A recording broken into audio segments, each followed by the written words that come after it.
ভগবান শ্রীকৃষ্ণের 8 বছর বয়স হয়ে গেছে। আমরা এখন ভগবান শ্রীকৃষ্ণের রাসলীলার কথা আস্বাদন করব। ভগবান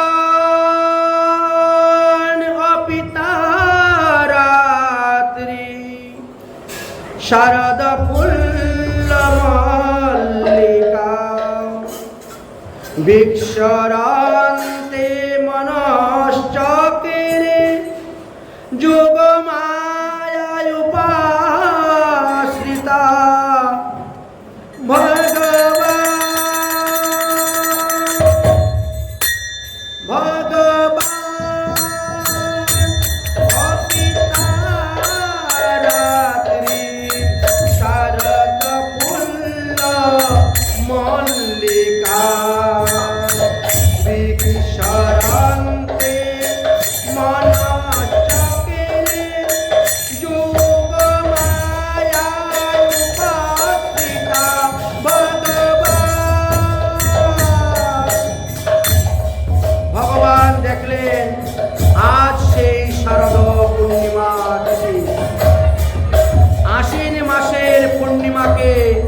আমরা শারদীয় পূর্ণিমা বলে থাকি।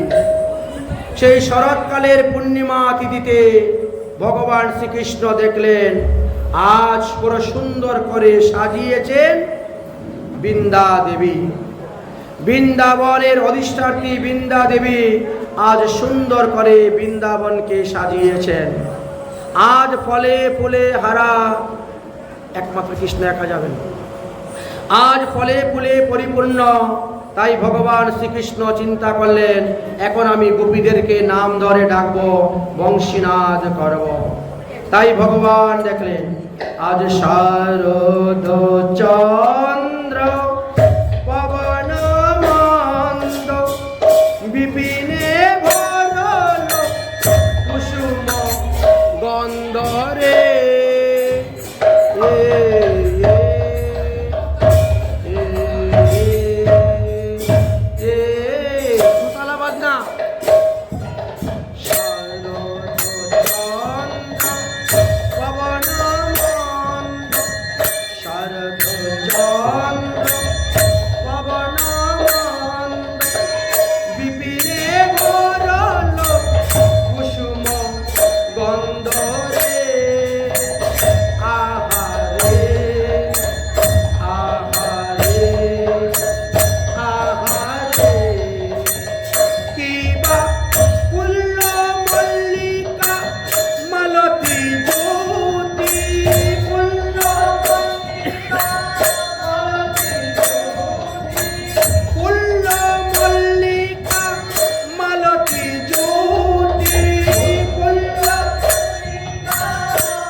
পর্যন্ত এই লীলা।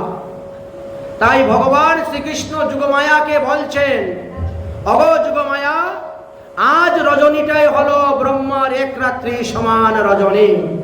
অতএব আজকের এই রজনীতে যে যে গোপীগণ আমার সঙ্গে লীলা করতে আসবে, সেই নকল গোপী তুমি বানিয়ে তাদের ঘরে রেখে দিও, যাতে তাদের শ্বশুর শাশুড়ি ননদিনী স্বামী কেউ বুঝতে পারে না যে আমার ঘরের কুলবধূ কৃষ্ণের সঙ্গে রাসলীলা করতে চলে গেছে। তাই যত গোপী আমার কাছে আসবে ততটা নকল গোপী বানিয়ে তার ঘরে রেখে দিও। অন্যান্য দিন ভগবান শ্রীকৃষ্ণ বাঁশি বাজাইলে সবাই বাঁশি ধ্বনি শুনতে পায়, কিন্তু আজকের বাঁশি হলো বিশাল। আজকের এই বংশীধ্বনি অন্তরঙ্গ গোপী ছাড়া আর কেউ শুনে নাই, শুনতে পায় নাই, পাবেও না। আজকের এই বংশীতে ভগবান শ্রীকৃষ্ণ কাম বীজ প্রয়োগ করেছেন। যে কাম বীজ শ্রবণ করে গোপীদের মনের মধ্যে কাম উদ্দীপনা হয়েছিল। যদিও গোপীদের মনে কাম নেই, কিন্তু এখানে কাম বলে আখ্যা দেওয়া হয়েছে। গোপীরা যে যে কাজ করতেন সেই কাজ ফেলে দিয়ে তারা কৃষ্ণের উদ্দেশ্যে রওনা হয়েছেন। কেউ হয়তো দুগ্ধ আবর্তন করতেছেন, কেউ হয়তো শ্বশুরকে খাবার দিচ্ছেন, সেই অবস্থায় তারা ছুটছেন। আজ গোপীরা কি বলছে? আরে ও বাঁশি রে,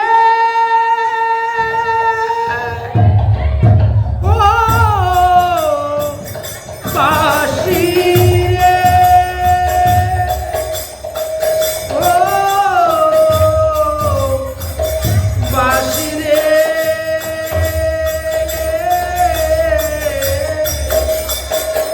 বাঁশি রে, কালো শশী বাজায় বাঁশি,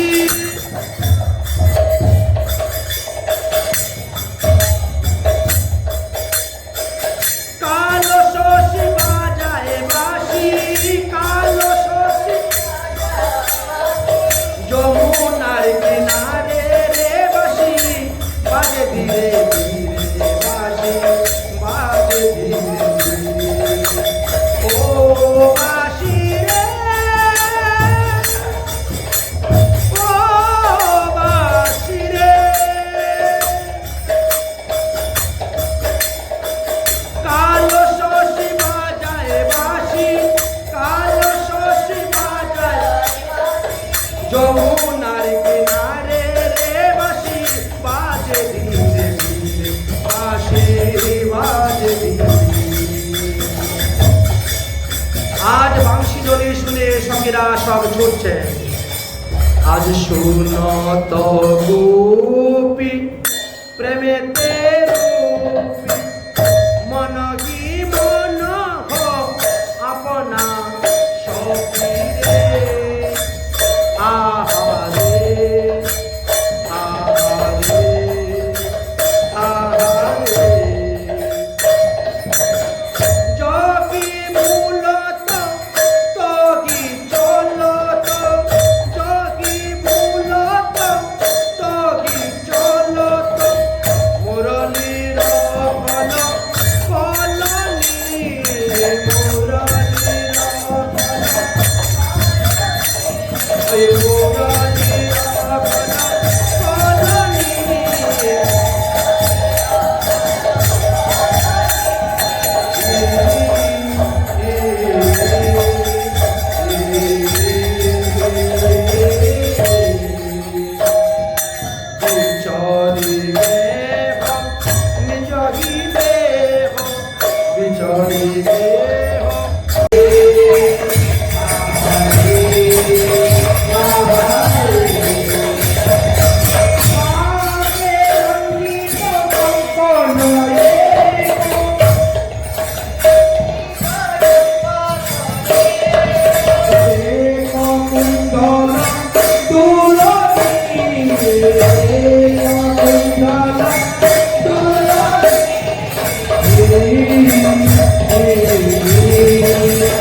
তাই রাক্ষা বৃতে সারিয়াজ ডালিম্বে করি কোকিল কোকিলা ডাকে আম্র বৃক্ষে চলি সব দিক থেকে দেখা যাচ্ছে আজ মধুর হইতে মধুরতম বৃন্দাবন সমস্ত পশু পাখিগণ তারা আজ আনন্দে মুখরিত সবাই আজ গোবিন্দের সেই লীলা আস্বাদন করার জন্য উপস্থিত হয়েছে।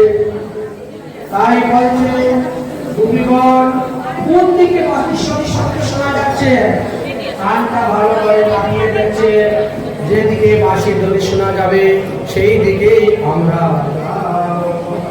আজ বাজে কাহা বাজে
সেই বংশীর ধ্বনির দিকে ছুটছেন।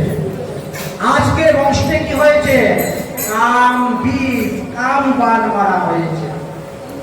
আচ্ছা, কামদেবের বান কয়টা? 5টা। সবাই জানে কামদেবের 5টি বান। যদি কামদেব কার উপরে 5টা বান মারে সে বেচারা ঠিক থাকতে পারবে না। আচ্ছা, কাম বীজের মধ্যে কি আছে?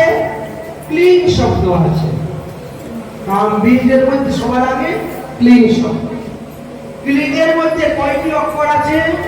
5টি অক্ষর আছে।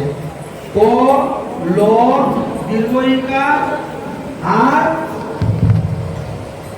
চন্দ্রবিন্দু আর না, এই 5টি মিলিয়ে ক্লিং শব্দের উৎপত্তি হয়েছে। এখন কামদেবের 5টা বাণের নাম কি? উন্মাদ, তাপন, সুষণ, স্তম্ভন, মোহন। এই 5টি বাণ কামদেব কি দিয়ে তৈরি করেছেন? বললেন ক, আম্রমকুল, আমের ফুল দিয়ে একটি বাণ, অশোক ফুল দিয়ে একটি বাণ, মাধবী ফুল দিয়ে একটি বাণ, মল্লিকা ফুল দিয়ে একটি বাণ আর পুষ্পবকুল ফুল দিয়ে একটি বাণ।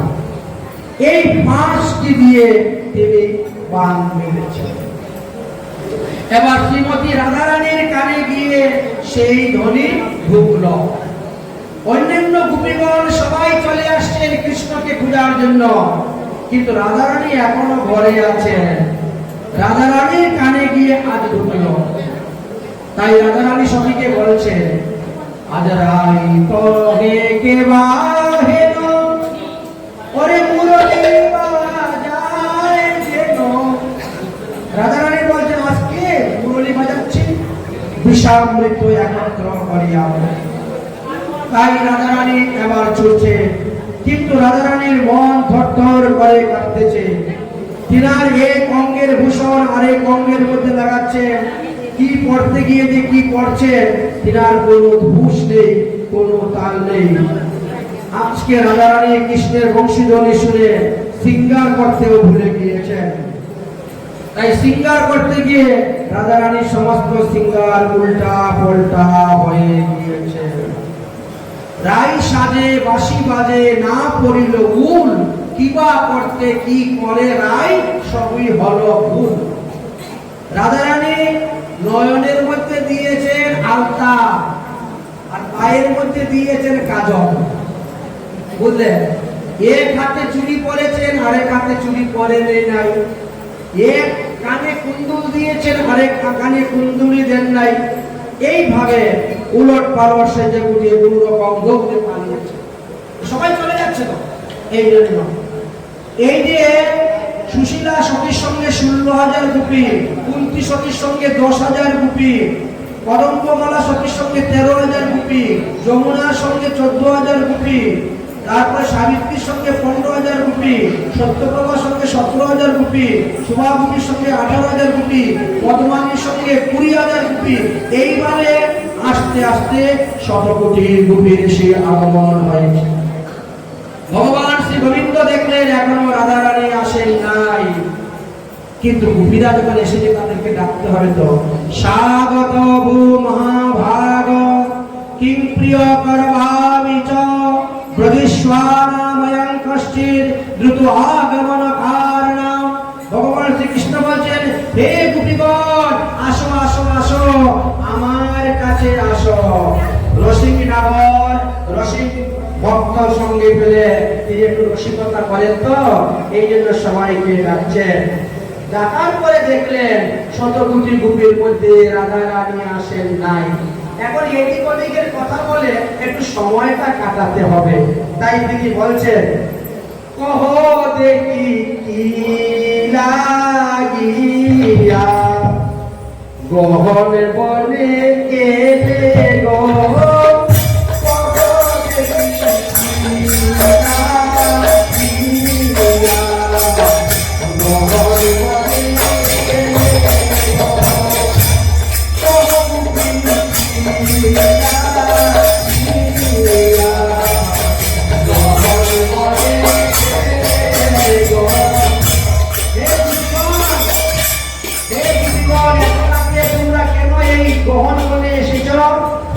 ব্রজমণ্ডলে কি কোনো অসুবিধা উৎপন্ন হয়েছে? বাড়িঘর ত্যাগ করে তোমরা এখানে এসেছো? গোপীরা বলছে, না না, তা কিছু হয় নাই। কৃষ্ণ বলছে, তাহলে কি তোমরা বনের শোভা দেখার জন্য এসেছো এই পূর্ণিমার রজনীতে? যদি বনের শোভা দেখতে চাও, বনের শোভা দেখা হয়ে গেছে, এবার তোমরা ঘরে যাও।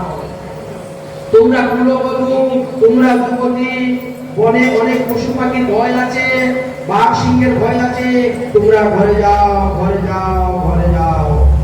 দেখো তোমাদের শ্বশুর শাশুড়ি স্বামী এরা তো তোমাদেরকে পূজার জন্য বেরিয়ে গেছে। মা তারো পিতর পুত্রা মা তারো পত্র বিয়স্য চিহ্ন জানম কপশ্চান্তি কষ্টিত বন্ধ সত্যব। তোমরা তাড়াতাড়ি বাড়িতে যাও, তোমাদের শ্বশুর শাশুড়ি স্বামীদের খুব চিন্তা হচ্ছে। যাও তোমরা বিদেশ ঘরে যাও, গিয়ে তোমাদের বীর স্বামীর উপাসনা করো, ভজন করো। নিজ নিজ ঘরে গিয়ে ভজ নিজ পতি, নিজ পতি ভিন্ন নারীর নাহি আরো পতি। আরে আমি তো পরপুরুষ, তোমরা সতী নারী হয়ে তোমরা কেন আমার কাছে এসেছো? তোমরা কি জানো না সতী নারীগণ পতি ছেড়ে কখনো অন্য পুরুষের কাছে যায় না। স্বামী যদি দেখতে কালো হয়, রূপী হয়, নির্দর হয়, অন্ধ, লেকড়া, খুড়া, হাঁকু, কুবা, তথাপিও স্বামীকে ত্যাগ করতে নাই। নিজের স্বামীকে ত্যাগ করে সুন্দর যুবক ছেলের কাছে যেতে নাই। যদি হয় সুন্দর যুবা সর্বগুণাশ্রয়,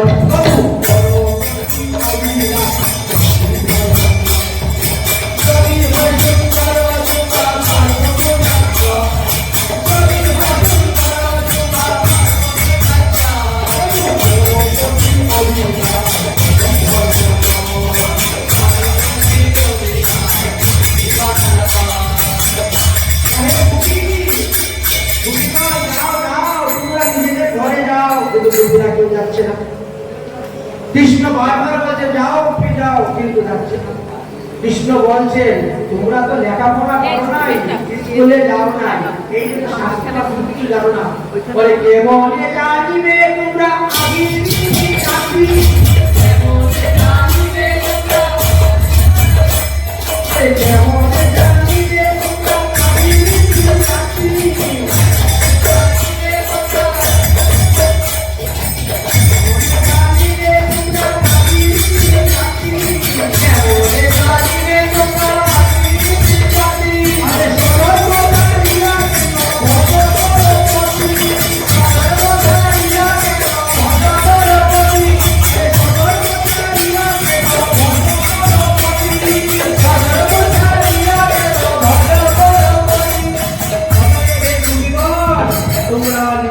বাড়ি যাও, বাড়ি যাও। শোনো শোনো, কাল বসো, তোমাদেরকে একটা গল্প বলি। বসো, গল্প বলার কারণ হলো রাধারানী যে এখনো আসেন নাই, এই জন্য গল্প করে সময়টা কাটাতে হবে। তো শোনো শোনো, পুষ্ট বিপ্রের রমণী পতিব্রতা শিরোমণি, পতিতাকে করিল বেশ্যার সেবা, স্তম্ভিত সূর্যের গতি, জিয়াইল মৃত প্রতি, তুষ্ট করিয়া তিন দেবা। বুঝতে পেরেছ? কুপিরা বলে তোমার এসব ওই সাহিত্যিক ভাষা আমরা বুঝি না, সুজা সরলভাবে বলো, আমরা চেষ্টা করবো। কৃষ্ণ বলতে শুনো, এক ব্রাহ্মণ আর ব্রাহ্মণী ছিলেন, স্বামী স্ত্রী দুইজন।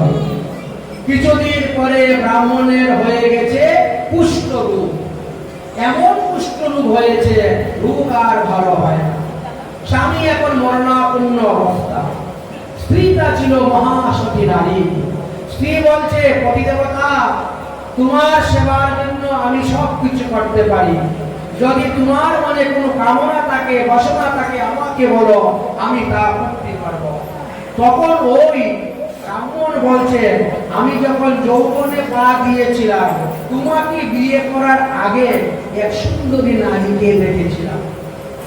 সেই সুন্দরী নারী যদিও বেশ্যাগিরি করে পতিতালয়ে থাকে, তথাপিও তার মুখ যৌবনে আমি মুক্ত হয়ে গিয়েছিলাম।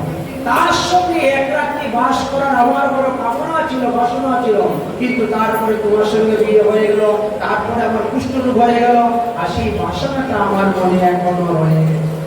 সতী নারী বললেন, আমি আপনার মনোবাসনা পূর্ণ করব। সতী নারীদের কাজ হলো পতির সেবা করা, পতিকে সুখী রাখা, পতিকে সন্তুষ্ট করা। তাই তিনি কি করলেন, ওই বেশ্যার বাড়ি গিয়ে বেশ্যার কাপড় ধর, থালা বাসন ধুয়ে দেন, ঘর দরজা মাজা পোষা করেন। এক মাস পরে বেশ্যা যখন বেতন দিতে চাইল, সতী নারী বলছে, আমি বেতন নিব না, বেতনের বিনিময়ে আপনাকে এক রাত্রি আমার স্বামীর সঙ্গে থাকতে হবে। তখন বেশ্যামণি বলল, তাহলে তোমার স্বামীকে নিয়ে আসো। সতী নারী বলল, আমার স্বামী কুষ্ঠরোগগ্রস্ত, বিছানার মধ্যে শয্যায় পড়ে আছে, তাকে আনা যাবে না। বেশ্যা নারী বলল, তাকে একটা কোনো কিছুর মধ্যে বসিয়ে রাতের অন্ধকারে আমার বাড়িতে নিয়ে আসিও। সেই অনুসারে তিনি বাড়িতে গেলেন। অমাবস্যা রাতের অন্ধকারে তাকে মাথার মধ্যে পরে নিয়ে সতী নারী রওনা হয়েছে।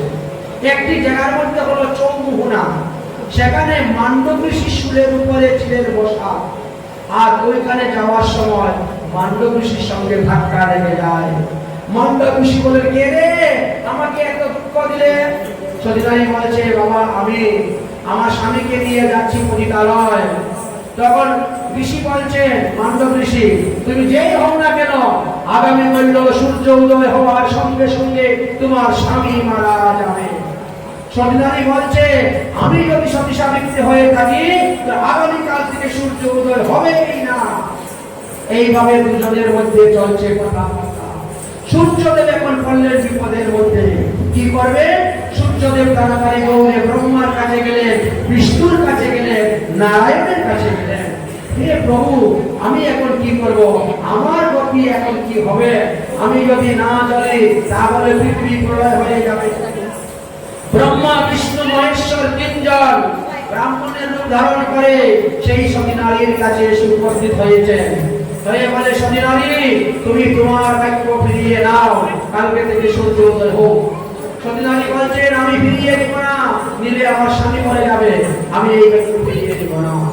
তখন ঋষিকে অনুরোধ করলেন, হে মান্ডব ঋষি, তুমি তোমার বাক্য ফিরিয়ে নাও।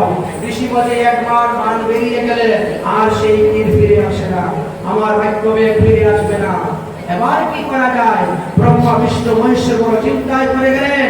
তারপরে বলে, শুনো শুনো সতী নারী, তুমি বলো যে সূর্য দেহ তোমার স্বামী মারা গেলে পরে আমরা তাকে নব যৌবন সম্পূর্ণ মদন মোহন চেহারা দিয়ে নিরোগ সুস্থ দেহ দিয়ে তাকে তৈরি করে দিয়ে দিব। সতী নারী বললে, তাহলে আপনারা কারা? আপনাদের অত শক্তি, এত ক্ষমতা, এত ডাক্তার কবিরাজ আমার স্বামীকে ভালো করতে পারলো না, আর আপনারা পারবেন? তখন ব্রহ্মা বিষ্ণু মহেশ্বর আসল রূপে প্রকট হয়ে গেলেন। প্রকট হয়ে বলেন, আমরা ব্রহ্মা বিষ্ণু মহেশ্বর, আমরা কর্তম অকর্তম সব করতেই পারি। তখন সতী নারী বলল, ঠিক আছে, তাহলে সূর্য উদয় হোক। যেই বলতে সূর্য উদয় হোক, সূর্য আকাশে উদয় হয়ে গেলেন, আর সতী নারীর পতি মারা গেলেন। ভগবান সঙ্গে সঙ্গে তাকে আবার নিরোগ সুস্থ দেওয়া করে দিলেন। এখন বুঝতে পেরেছ সতী নারীদের কি মহিমা? তোমরা তো সতী সাবিত্রী শিরোমণি, অতএব তোমরা নিজ নিজ গৃহে চলে যাও। আরে কেমনে জানিবে তোমরা আহিরি নিয়ে জাতি, কেমনে জানিবে তোমরা জাতি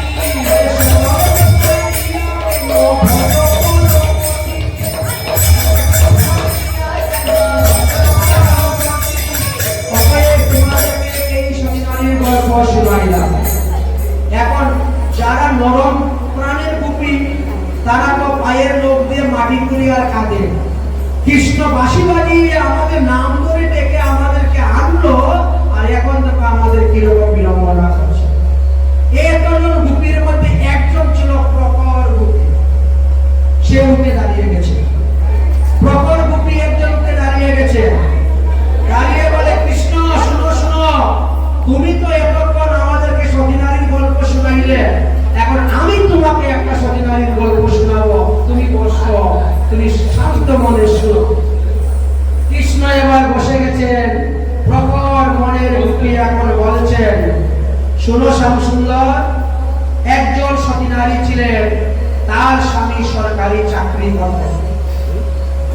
সতী নারী, তিনি স্বামীর আগে কখনো খাওয়া দাওয়া করে না, স্বামীর আগে কখনো ঘুমায় না। স্বামী খাওয়ার পরে সে খাবে, স্বামী ঘুমানোর পরে সে ঘুমাবে, স্বামী ঘুম থেকে উঠার আগে সে ঘুম থেকে উঠে যায়, স্বামী স্নানের জল টল সব দেয়। এমন সতী নারী চাকরি করতে করতে বেশ অনেক বছর হয়ে গেছে, চাকরি আর 1-2 বছর বাকি আছে। এমন সময় কি হয়েছে, তার স্বামীর চাকরিটা অন্য জায়গায় বদলি হয়ে গেছে, ট্রান্সফার।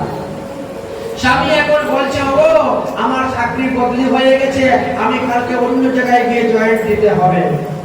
সতী নারী বলছে, তুমি চলে গেলে তো আমার নারী ধর্ম নষ্ট হয়ে যাবে, কারণ তোমার আগে যদি আমি খেয়ে নেই তাহলে আমার নারী ধর্ম নষ্ট হবে, তোমার আগে যদি আমি ঘুমাই আমার নারী ধর্ম নষ্ট হয়ে যাবে। আর তখন তো মোবাইলও নেই, ফোনও নেই, ফোন করে জিজ্ঞেস করবে, তুমি কি খেয়েছো?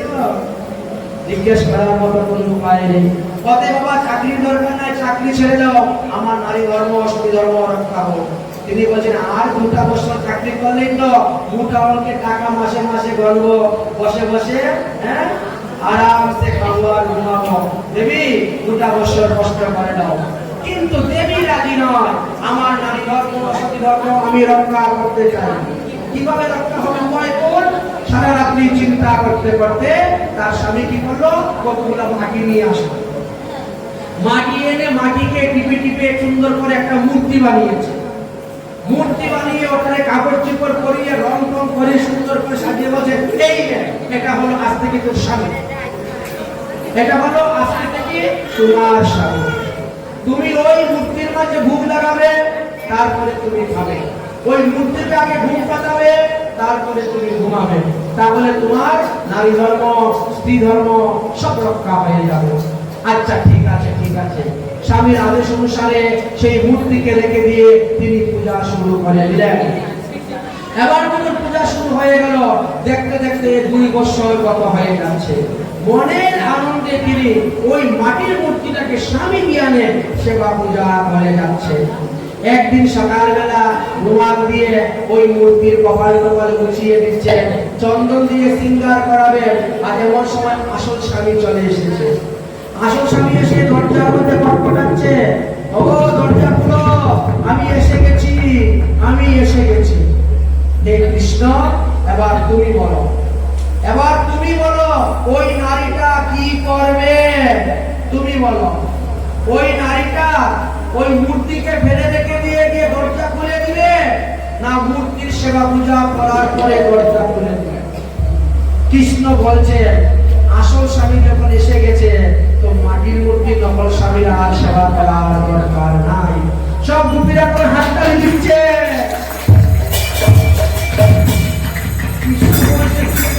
হাততালি কেন দিচ্ছ? বলে দিব না, বাড়িতে যেটা আছে ওটা হলো মাটির মূর্তি, নকল মূর্তি, নকল স্বামী। আর তুমি হলে জগৎ স্বামী, আসল স্বামী। তাই তুমি আমাদেরকে ডেকেছো, আমরা তোমার কাছে এসেছি লীলা করার জন্য। তাহলে দুষ কিসের?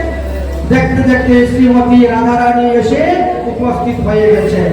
যেই রাধারানী এসে উপস্থিত হয়েছে, ভগবান শ্রীকৃষ্ণের কথার বিরোধ পরিবর্তন হয়ে গেছে।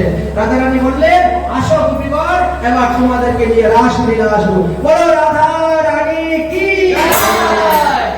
আজ রাধা নাচে, কৃষ্ণ নাচে, রাধা নাচে, কৃষ্ণ নাচে, নাচে গোপীগণ। রাধা নাচে, কৃষ্ণ নাচে, নাচে গোপীগণ। রাধা নাচে, কৃষ্ণ নাচে, নাচে গোপীগণ। রাধা নাচে, কৃষ্ণ নাচে, নাচে গোপীগণ। মন্ত্রে মনে গেল সখিরে বলুন বৃন্দাবন।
এইভাবে নৃত্য করতে করতে সবাই পরিশ্রান্ত ক্লান্ত, সবাই বসে গেছে। বসে এক গোপী কৃষ্ণকে বলছে, কৃষ্ণ দেখো তোমার সঙ্গে নাচতে নাচতে দেখো আমার ঘাম পড়তেছে, টপটপ করে, আমার ঘামটা মুছে দাও। কৃষ্ণ তখন ওই গোপীর ঘাম মুছে দিচ্ছে। আরেক গোপী বলছে, কৃষ্ণ আমার মাথার চুলের বেনিটা খুলে দিয়ে গেছে, আমার চুলের বেনিটা বেঁধে দাও। কৃষ্ণ চুলের বেনি বেঁধে দিচ্ছেন। আরেক গোপী বলছে কৃষ্ণ তোমার সঙ্গে নাচতে নাচতে আমার পায়ে ব্যথা করতেছে, আমার পা টিপে দাও না। কৃষ্ণ পা টিপে দিচ্ছে। যখন এইভাবে করতে শুরু করেছে তো রাধা রানীর মনে হয়ে গেল মান, আজ আজ আমি দেখলাম আমার সঙ্গে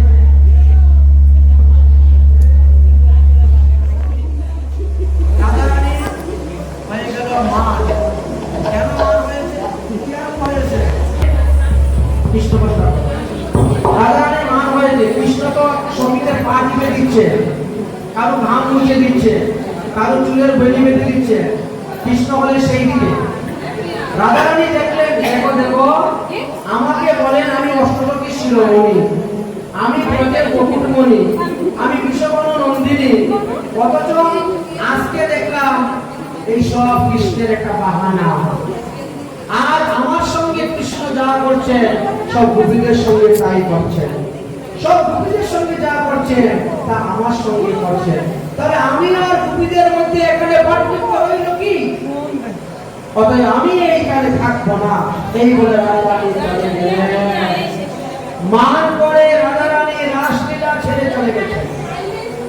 এদিকে কৃষ্ণ তো কোন গোপীর পা টিপে দিচ্ছেন, কোন গোপীর ঘাম মুছে দিচ্ছেন, কোন গোপীর চুলের বেনি বেঁধে দিচ্ছেন।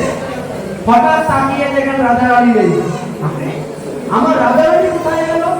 এই রাসলীলাতে তো রাধারানীকেই খোঁজা হলো আমার আশঙ্কা। তাই রাধারানীকে দেখতে না পাইয়া কৃষ্ণ রাধারানীকে খোঁজা দিল। কৃষ্ণ চলে গেলেন রাসলীলা ছেড়ে, চলে গেলেন রাধারানী। কৃষ্ণ যখন চলে গেছেন গোপীগণ তখন কৃষ্ণকে দেখতে না পাইয়া তারা কাঁদতে শুরু করেছে। কৃষ্ণ অন্তর জ্ঞান দেখি যত গোপীগণ হানাথ হানাথ বলিয়া করেন রুদন, বনে বনে বুলে বুলে পাগলিনী হইয়া তুলসী মালতী আদি সবাইকে বলে শুধাইয়া, তোমরা কি দেখেছো গো তুলসী কৃষ্ণ এদিকে যেতে? ওগো মালতী, ওগো জ্যোতি, ওগো চুই, তোমরা কি দেখেছো? কেউ বলছে না। ও তোরা তো আমাদের মতনই নারী, তোরা তো আমাদের মতনই নারী, এই জন্য তোরা বলছিস না কৃষ্ণ কোথায় গিয়েছে। আচ্ছা, তখন কদম্ব বৃক্ষকে বলছেন, হে কদম্ব বৃক্ষ তুমি কি দেখেছো? হে হরি তুমি কি দেখেছো? সবাইকে জিজ্ঞেস করছেন, কেউ কোনো উত্তর দিচ্ছে না। তাই গোপীগণ উঠে দাঁড়িয়ে গেলেন আর তারা এখন যমুনার তীরে তীরে কৃষ্ণকে খুঁজতে শুরু করেছেন। যমুনার তীরে ঘুরতেছে আর কৃষ্ণকে খুঁজতেছে। খুঁজতে খুঁজতে দেখেন হঠাৎ করে কৃষ্ণের পদচিহ্ন যমুনার বালুর মধ্যে দেখা যাচ্ছে। আরে দেখ দেখ গোপী, এই দেখ কৃষ্ণের পদচিহ্ন, এই দেখ কৃষ্ণ এই দিকে গিয়েছে, চল চল চল। কিছুক্ষণ যাওয়ার পরে দেখা যায় কৃষ্ণের বাম পায়ের সঙ্গে এক মহিলার ডান পায়ের চিহ্ন দেখা যাচ্ছে। গোপীরা বলল, দেখ দেখ কৃষ্ণ এক গোপীকে নিয়ে কোথায় চলে গিয়েছে, ওই যে ডান পাওটা দেখা যাচ্ছে। অতএব ওই গোপী আমাদের চাইতে কৃষ্ণকে বেশি ভালোবেসেছে, এই জন্য কৃষ্ণ ওই গোপীকে নিয়ে চলে গেছে। আর ওই গোপী আস্বাদন করতেছে কৃষ্ণকে। অতএব সে আমাদের থেকে বেশি আরাধনা করেছে। আরাধনায় অতি রাধা বলে, এই হলো রাধা রানী। চল চল আমরা খুঁজতে যাই। আরো কিছুদূর যাওয়ার পরে দেখা যায় কৃষ্ণের পায়ের সঙ্গে ওই গোপীর পায়ের চিহ্ন নাই। যখন দেখলো গোপীর পায়ের চিহ্ন নাই তখন বলছে, দেখ লম্পট কৃষ্ণ হয়তো গোপীকে কুলে করে নিয়ে চলে গেছে। এইভাবে অশ্বতল পিতৃ বল অশুভ নারীশ্বর কনক দম্পক সবাইকে জিজ্ঞেস করে তারা রওনা হচ্ছে। এদিকে রাধারানী কৃষ্ণকে আস্বাদন করতেন, কৃষ্ণকে মনের মতন পেয়েছেন। কৃষ্ণ রাধারানীকে কুলের মধ্যে বসিয়ে মান ভঙ্গ করেছেন। কৃষ্ণকে রাধারানী কৃষ্ণ রাধারানীকে কুলের মধ্যে বসিয়ে মান ভঙ্গ করেছেন, চুলের বেনি বেঁধে দিয়েছেন, কত আদর সোহাগ করেছেন। রাধারানী মনে মনে চিন্তা করলেন, আমি বড় খারাপ কাজ করলাম। সখীদেরকে বঞ্চনা করে আমি একা একা কৃষ্ণকে আস্বাদন করতেছি, এটা আমার ঠিক হচ্ছে না। সব গোপীরা দুঃখ পাচ্ছে, কষ্ট পাচ্ছে, আর আমি একা গোবিন্দকে আস্বাদন করছি, এটা ঠিক হচ্ছে না। আমি যে অষ্টকের শিরোমণি, আমি যে ব্রজের বহুমণি, তার রইল কি উপায়? তাই তিনি চিন্তা করছেন, এবার আমি সখীদেরকে নিয়ে আসবো, তাদেরকে নিয়ে আস্বাদন করাবো। তাই রাধারানী বলছেন, কৃষ্ণ ওই দেখো গোপীরা আসতেছে, চলো চলো আমরা এখান থেকে পালাই, আমরা এখান থেকে পালাই। এই বলে কৃষ্ণ রাধাকে নিয়ে দৌড়তে শুরু করেছেন। গোপীরা আসে আর কৃষ্ণকে পেলেন না, রাধা রানীকে নিয়ে কৃষ্ণ চলে গেছেন। কিছু দূর যাওয়ার পরে রাধা রানী বলছেন, আমি আর হাঁটতে পারছি না গোবিন্দ, আমার পায়ে প্রচন্ড ব্যথা, আমাকে কাঁধে করে নিয়ে যাও। কৃষ্ণ বলছেন, তাহলে পুরো আমার কাঁধে। এই বলছেন চরণ তলে, এমনি কৃষ্ণ সেখান থেকে অদর্শন হয়ে চলে গেছে। তখন রাধারানী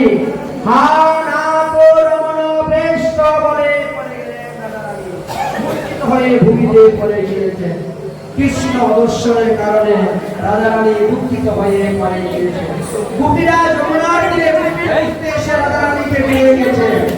রাধারানীকে পেয়ে জলের ঝাপটা দিয়ে সুস্থ করলো।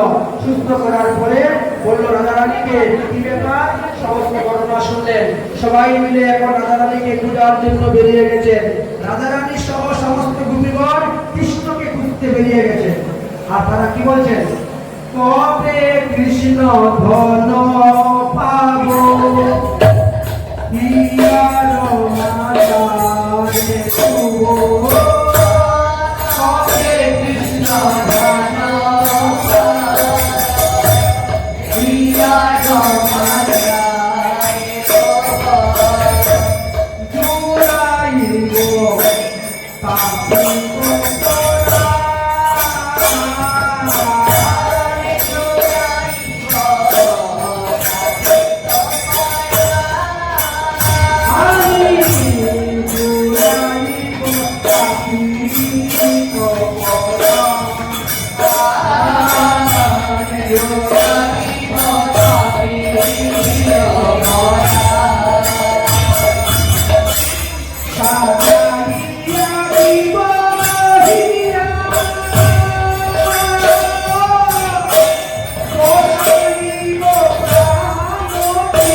কৃষ্ণকে কোথায় পাই নাই। রাধারানী বললেন, পূজার রাস্তা তো মানে জ্ঞানের রাস্তা, আর জ্ঞানের রাস্তা দিয়ে কখনো ভগবানকে পাওয়া যায় না। জ্ঞান মার্গে ভজন করলে ভগবানকে পাওয়া যায় না। ভগবানকে পেতে গেলে প্রেমের দ্বারা পাওয়া যায়। চলো চলো ভূমিগণ, যেখান থেকে শ্রীকৃষ্ণ অদর্শন হয়েছিলেন সেই স্থানে চলো। আমরা সেখানে গিয়ে একটা গীত গাইব, যে গীতের নাম গোপী গীত। কনক মঞ্জরি ছন্দ, এই গীত শুনলে পরে ভগবান আসবে আসবে আসবে। কারণ যেখানে ভগবানের লীলাখানা হয় ভগবান সেখানেই আসে। তাই গোপীগণ সেই যমুনার তীরে এসে আরম্ভ করেন গোপী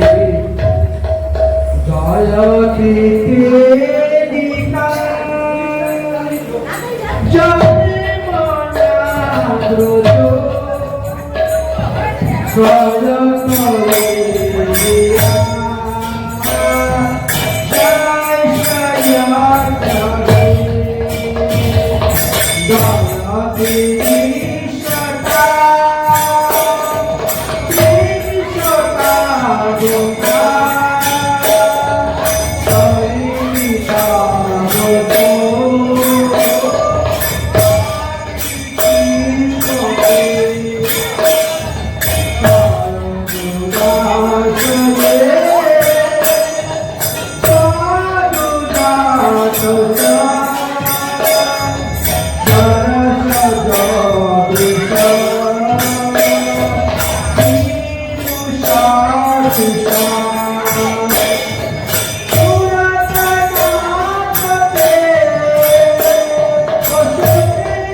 ভগবান শ্রীকৃষ্ণ বড় চিন্তায় পড়ে গেলেন।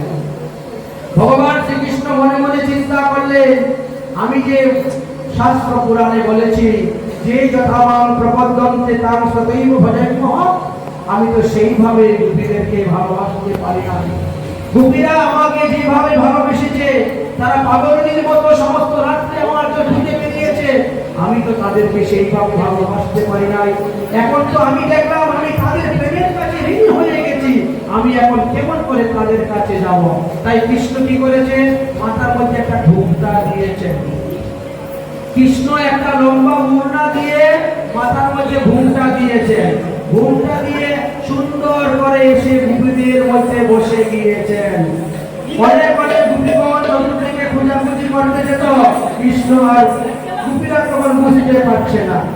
গোপীরা তখন বলছে কি, হ্যাঁ প্রাণনাথ, হে গোবিন্দ, তুমি আমাদের সকল অপরাধ ক্ষমা করো, ক্ষমা করে তুমি আসো, এসে আমাদেরকে দর্শন দাও, তোমার বিরহে আমাদের প্রাণ যাচ্ছে। কৃষ্ণ তখন মাথা থেকে ঘুমটা সরিয়ে বলে, এই তো আমি এখানেই আছি। সঙ্গে সঙ্গে গোপীরা দৌড়ে ধরে ফেলেছে। ধরে বলছে, বলো রাম বিহারী ভগবান কি। দেখ দেখ কৃষ্ণ কত বড় চতুর, মাথার মধ্যে ঘোমটা দিয়ে গোপী বেশ ধারণ করে আমাদের কাছে বসেছিল, আর আমরা তাকে চিনতে না পারে কত বলে বলে ঘুরে বেরিয়েছি। দেখ দেখ, এই জন্য সবাই কৃষ্ণকে ধরে ফেলেছে। এক গোপী আরেক গোপীর মুখের দিকে তাকাচ্ছেন, এক গোপী আরেক গোপীর মুখের দিকে তাকাইয়া বলছে, কৃষ্ণ, এই জগতে তিন ধরনের পুরুষ আছে, কিন্তু এই তিন ধরনের পুরুষের মধ্যে তুমি যে কোন ধরনের পুরুষ তা তোমাকে আমরা চিনতে পারলাম না। কৃষ্ণ বলছে, বলো বলো কি কি ধরনের পুরুষ তোমরা দেখেছো? বলে, এক ধরনের পুরুষ আছে ভালোবাসলে ভালোবাসে, ভালো না বাসলে ভালোবাসে না। অতএব কৃষ্ণ তুমি ওই দলের মধ্যে পড়ো। কৃষ্ণ বলছেন, আমি ওই দলের মধ্যে পড়ি না। কারণ এটা হলো স্বার্থপর ভালোবাসা, আমি তো স্বার্থপর ভালোবাসা আসি নাই। তোমরা যে বনের মধ্যে ঘুরতে গিয়েছ, বলো তোমাদের পায়ের মধ্যে টাকা খুঁজেছে, কারো পাগলের মধ্যে হুজুর লেগেছে, লাগে নাই।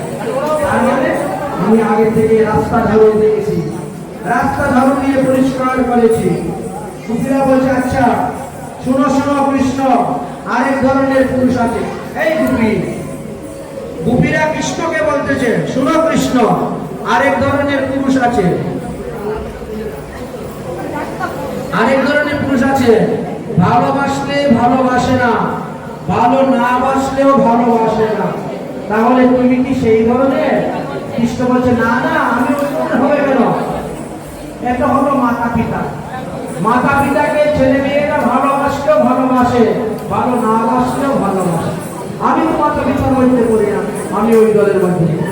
আরেক ধরনের পুরুষ আছে, ভালোবাসলেও ভালোবাসে না, ভালো না বাসলেও ভালোবাসে। বলে ওটা হলো গুরুদ্রোহী, আমি কিন্তু গুরুদ্রোহী নয়। এইভাবে কথাবার্তা হয়ে গেল, সব কিছু শেষ হয়ে গেল। এবার সব সুবিধা বলছে, তাহলে এখন আমরা রাসলীলা কর্ম তোমার সঙ্গে, মহারাস লীলা শুরু হয়ে গেল। এবার মহারাস লীলা। উঠো। আরে শত কোটি গোপী লয়া যশোদা নন্দন,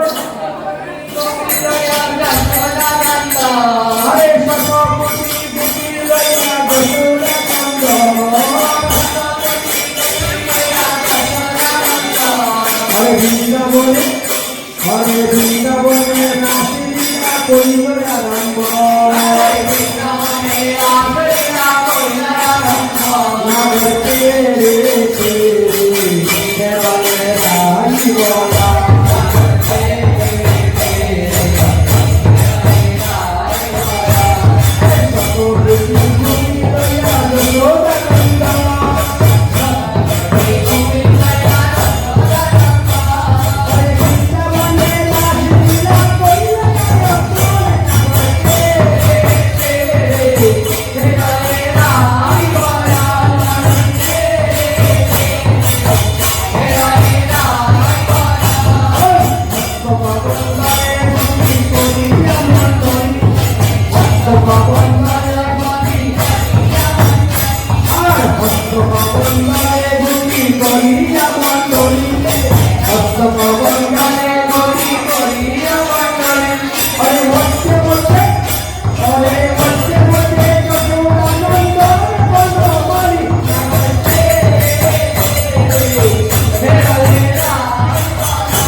মিনিট পর সব সখীগণ বসলেন।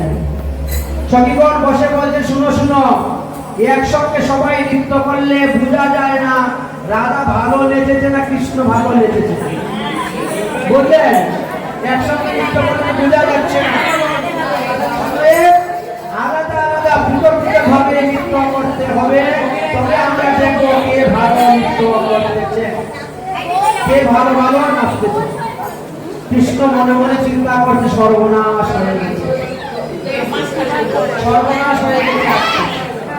কারণ আমি তো বড় বড় উস্তাদ ধরে নাচ শিখি নাই, আমি তো বড় বড় গরু ধরে নাচ শিখেছি। আর রাজা রানী হলো রাজার মেয়ে, তাই সে বড় বড় গরু ধরে নাচ শিখেছে।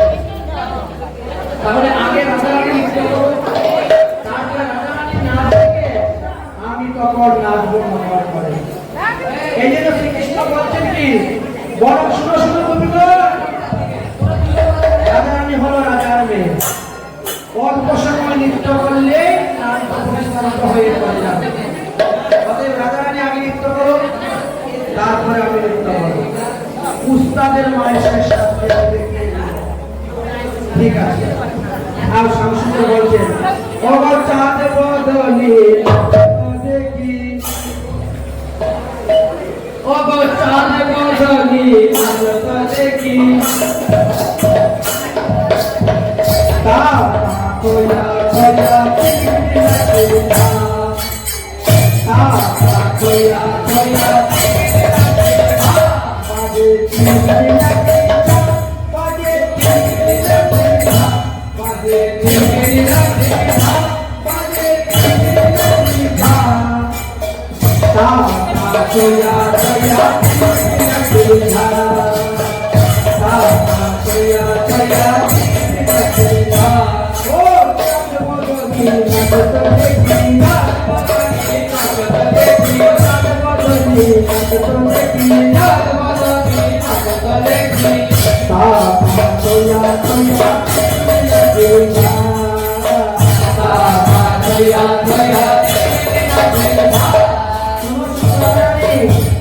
তুমি যে নৃত্য করতেছ তার কয়টা নিয়ম আমি বলে দেব। নিয়ম অনুসারে তোমাকে নৃত্য করতে হবে। ভগবান কি নিয়ম? এবার শ্যামসুন্দর বলছে, বলে না হবে কুসুমের ধ্বনি, না হবে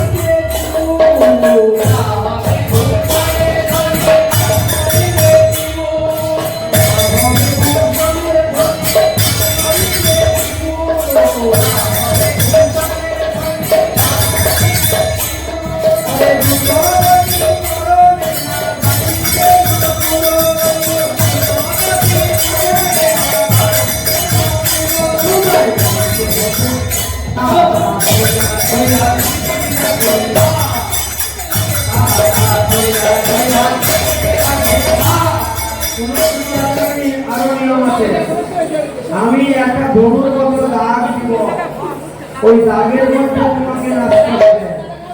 দাগের মধ্যে পা পড়লে কিন্তু তুমি হেরে যাবে, অতএব হিসাব করে নাচতে হবে। তাই বলছেন, আমি ধনু অঙ্কের দাগ দিব, তার মধ্যে নাচতে হবে। আর আমি যে বাঁশি বাজাবো বিষম সংকট এর মধ্যে নাচতে হবে। আরে বিষম সংকট তালে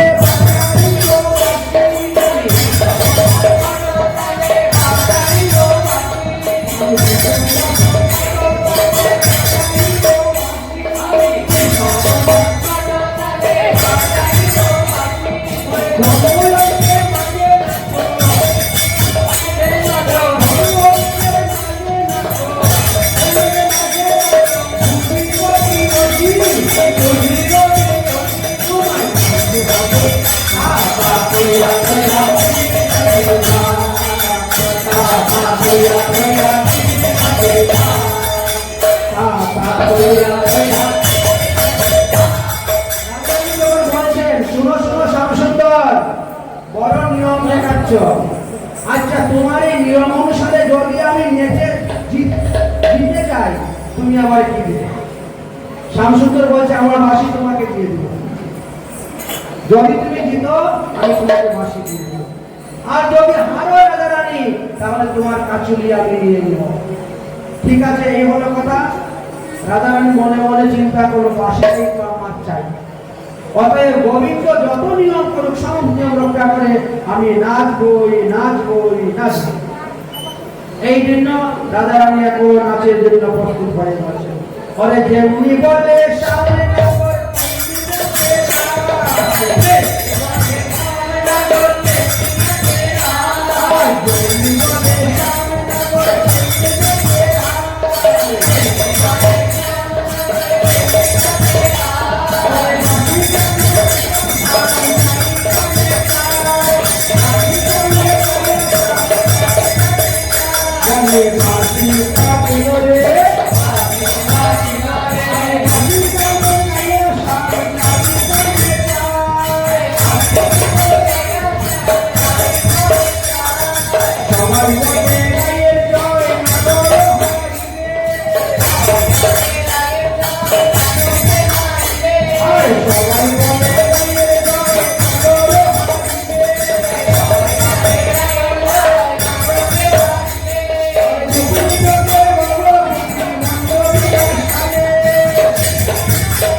তুই অনেক করে নেচেছিস, বস। এবার শামসুন্দর তোমাকে নাচতে হবে। রাধারানী নৃত্য করে আমাদেরকে দেখিয়ে দিয়েছে, এখন তোমাকে নাচতে হবে। শাম তোমাকেও নাচতে হবে, তোমাকেও নাচতে হবে। ডুবে যাবে একা তুমি নাচি ডুবে যাবে একা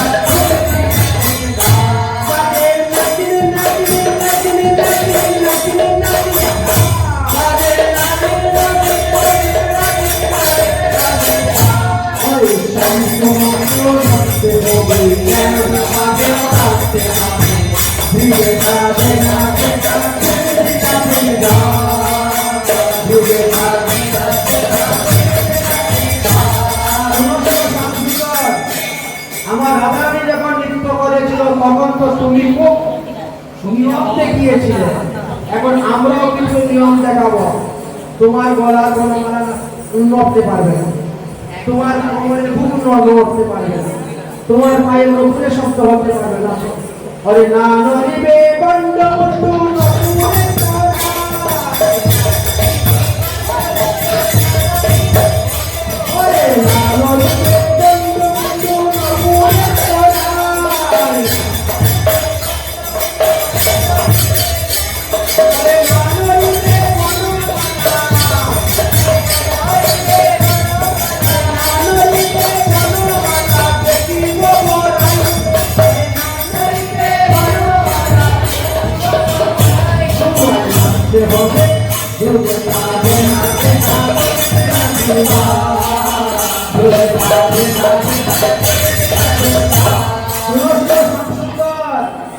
তুমি তো বিষম সংকট তালে বাঁশি বাজিয়েছিলে। আমার অষ্ট সখী, এক এক সখী এক একটা বাজনা বাজাই করে, তার তালে তালে তোমাকে নাচতে হবে। শোনো শোনো, আমার কোন সখী কি কি বাজনা বাজাই। এখন ললিতা বাজায় বিনা বিষম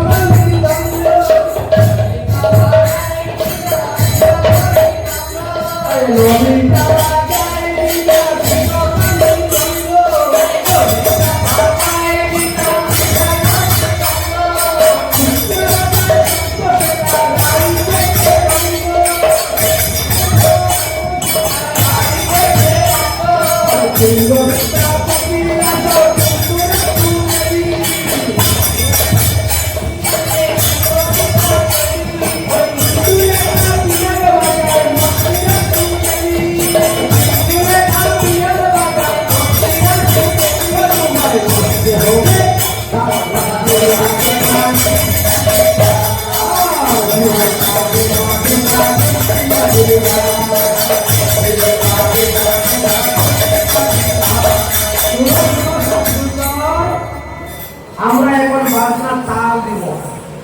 আমাদের তালে তালে নাচতে হবে। তুমি বিষম সংকট তালে বাঁশি বাজাইছিলে, আর আমরা উদ্ভট্ট তালে বাজনা বাজাইব। তালেও নয়, বেতালেও নয়, উদ্ভট্ট তাল। ওই উদ্ভট্ট তালেতে যদি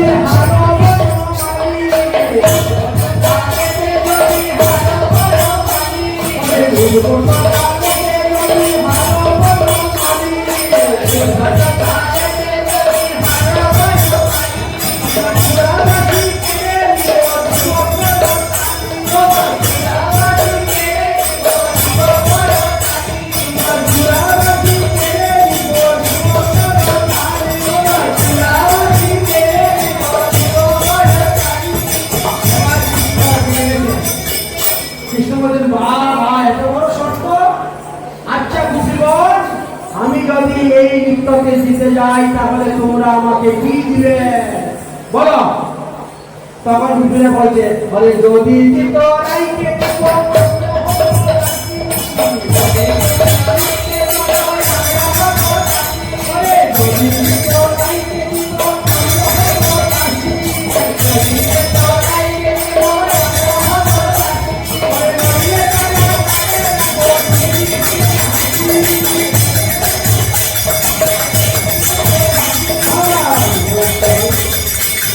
এইভাবে বলতে বলতে ওয়ার্ডের মধ্যে নৃত্য হলো। নৃত্য করতে করতে সবাই ঘামে লুটফুট হয়ে যাচ্ছে। নৃত্য করতে করতে ঘামে একেবারে লুটফুট হয়ে গেছে সবাই। ভগবান শ্রীকৃষ্ণ বললেন, চলো তাহলে আমরা এখন যমুনায় যাই। যমুনায় গিয়ে আমরা স্নান করবো, স্নান করে এসে আমরা পুজোতে মিলিত হব। তাই রাধা কৃষ্ণ এবার স্নানের জন্য নৃত্য করতে করতে যমুনার দিকে রওনা হয়েছে। পরে যেই দিকে রাধা কৃষ্ণ নাচি নাচি যায়,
দর্শন